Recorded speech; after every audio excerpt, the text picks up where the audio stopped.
నమస్తే అండి. ఈరోజు మనం పితృదోషాల గురించి తెలుసుకుంటున్నాం. పితృదోషాలు అనేది ప్రతి ఒక్కళ్ళకి ఎంతో కొంత ఉండే ఉంటుంది.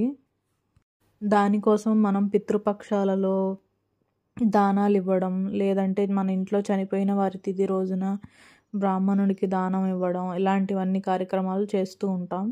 కానీ చాలామందికి పితృదోషాల వల్ల పెళ్ళిళ్ళు అవ్వవు, అలాగే సంతానం కలగదు, లేదంటే ఒక ఉద్యోగం రాదు, జీవితంలో అన్నీ నష్టపోయి ఉంటాము.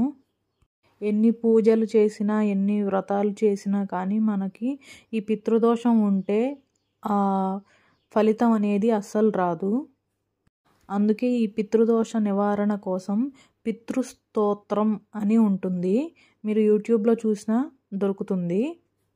ఈ పితృస్తోత్రాన్ని ప్రతిరోజు ఒక్కసారైనా ఒక 5 నిమిషాల పాటు చదువుకుంటే మీకు పితృ